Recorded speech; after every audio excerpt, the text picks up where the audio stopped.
Hey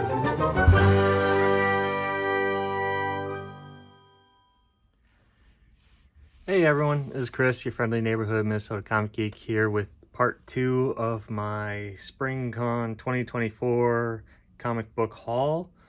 Before I get into it, I would ask that if you enjoy this type of comic book related content, please give the video a thumbs up, hit the notification bell, and subscribe to the channel so that you don't miss any future videos. And if you enjoy talking comics, then comment below. Alright, let's get into it. So, Monday, I did the video about the recap from Springcon and my experience in the new setting, and went through kind of the more quality pickups, or rather my favorite pickups from the convention. In this video, it's just the bulk haul from everything I picked up last weekend. Everything I'm going to show I got for either $1 or $2. That's the price range for all of these books, and the bulk of them were $1. Starting off, I'm going to go through kind of a random assortment of X-Men universe related books. Starting off with the Uncanny X-Men books that I picked up. I got issue 169. I didn't notice it at the convention, but there's a pretty good water damage here on the edge here. It's just too bad, but you know, for $1, glad to add this issue to the collection because I didn't have it. The key significance is the first appearance of Callisto and the Morlocks, so glad to add that to my X-Men run. And I picked up issue 188, the first, I believe, cameo appearance of the Adversary, who was recently in the X-Men 97 animated show. So I got this for either $1 or $2, I can't remember. Then got issue 281. Picked it up because it's the first time the X-Men Gold team is formed, I guess. But it's also, in this issue, is the first appearance of Trevor Fitzroy. And I picked up issue 298 purely because it was a newsstand version. Got X-Men Red #1. And then I came across 3 issues of the X-Men Deadly Genesis miniseries. Picked up issues 3, 4, and 6 from that miniseries. Picked up X-Men #80, the hologram foil cover, and X-Men 196.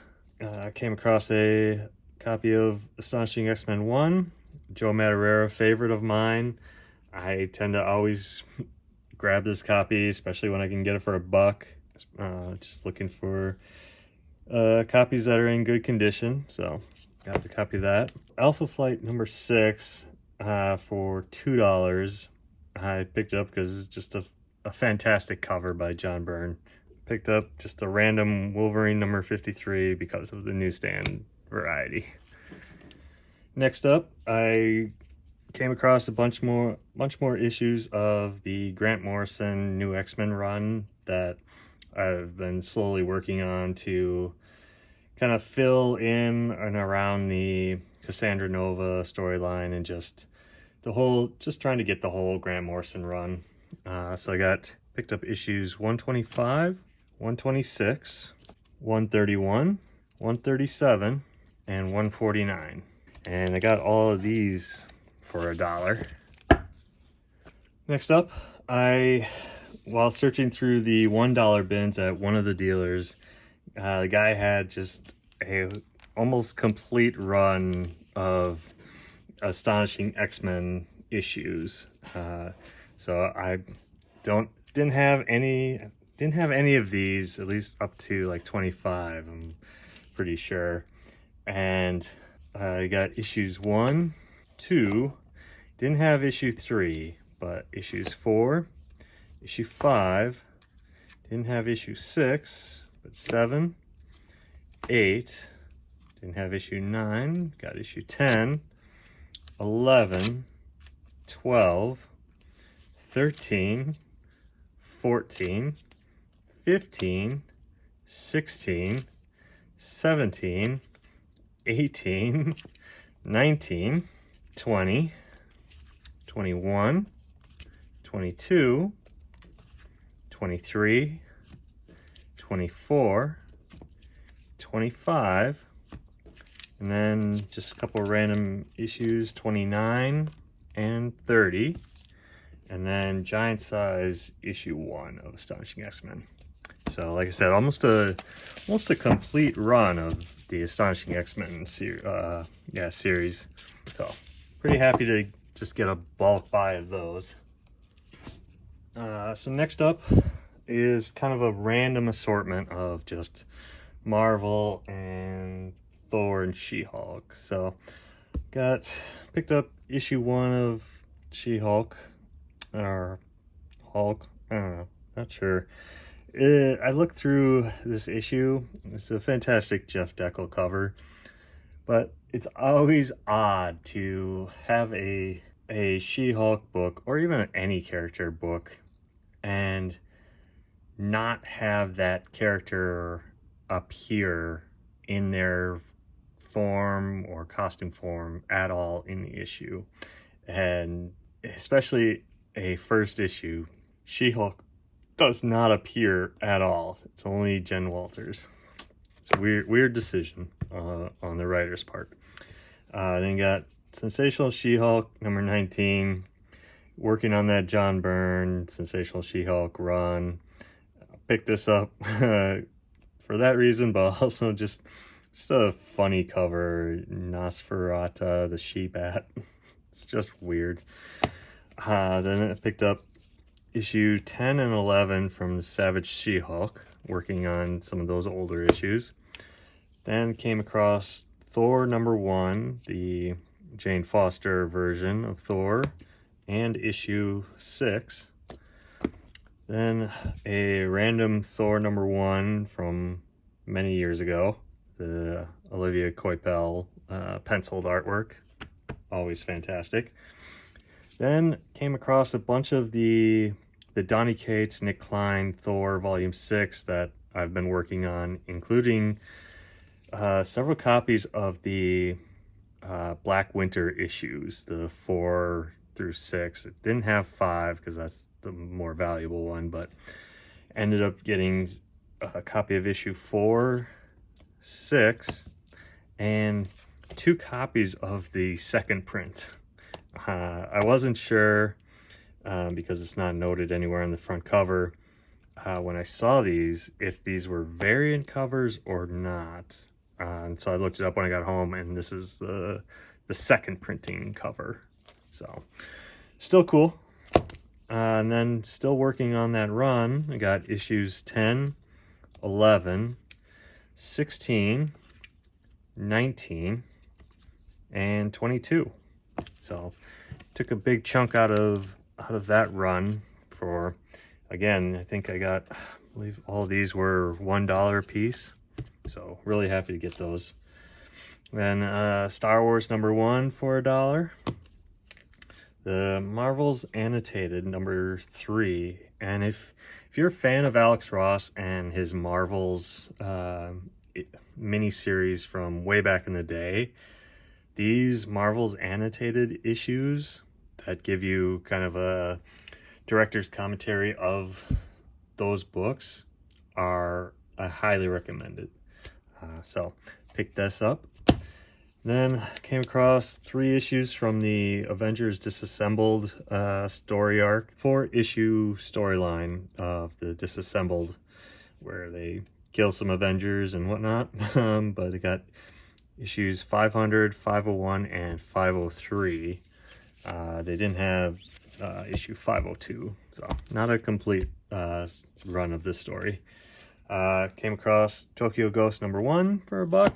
Happy to get that. I got Supergirl number 2 for the Michael Turner cover, and Justice League Rebirth number 1 picked it up for I believe $1 for the Joe Madureira cover. Love this cover, it's very cool. Next up are just random books that, just random variants and just random issues. I got It's either Carnage Axis #1 or Axis Carnage #1. I took a gamble on it possibly be worth it, something. Not sure. I know there's some Carnage books that are worth something, but it was a #1, saw it, grabbed it. It was $2, I think. Amazing Spider-Man 800.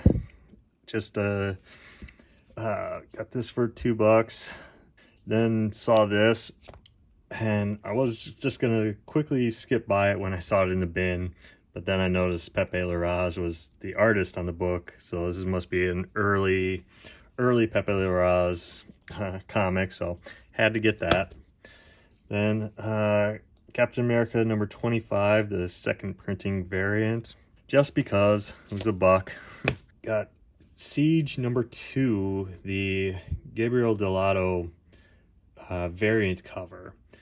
The Siege 4-issue miniseries is one of my favorite miniseries storylines that Marvel has ever done. The 4 issues drawn by Olivier Coipel are some of the best 4 issues, best comics like ever drawn. Like the storytelling, pacing, everything, just his art is fantastic in this series, and it's just a great 4-issue miniseries. So if you've never read it and you're interested, like, I highly recommend picking that up whenever you can.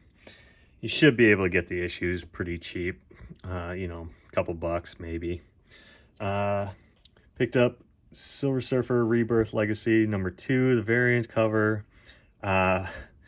Picked it up because of the Fallen One variant version of Silver Surfer. Just really cool. Love it. Daredevil, The Man Without Fear #100, the Michael Turner variant. Again, Michael Turner artwork. Always happy to get those issues. Picked up Civil War #2, issue #6, variant cover. Looks like it's just a Retailer Summit retail variant. Who knows if it has any value, but it was $2. Just happy to kind of grab that. And lastly are just some random old gambles that were $1 a piece. Batman #367. This book, if it were in decent condition, actually is worth like 20 or 30 bucks. Unfortunately, I opened it up just to look through it, and the cover is detached, which was a major bummer, but only paid $1, so, you know, whatever. Then I picked up, again, just some gambles. Superman Family Giant, you know, issue 180. No idea what's going on, but it was $1. And Superman Family 200 was $1. And Fantastic Four #124 for $1. Just not in great condition, you know, just a whole chunk missing, but again, for $1, who cares? And then lastly, my sister is a huge Donald Duck fan, and so whenever I come across something Donald Duck related at a comic convention, I will just usually buy it and give it to her. So the same vendor that I got the bulk of these $1 issues for had like a ton of these old Donald Duck comics. I have no idea if they're worth anything or if they're just garbage comics. It's really just purely for the Donald Duck aspect, but yeah, just a bunch of random Donald Duck comics for $1 a piece.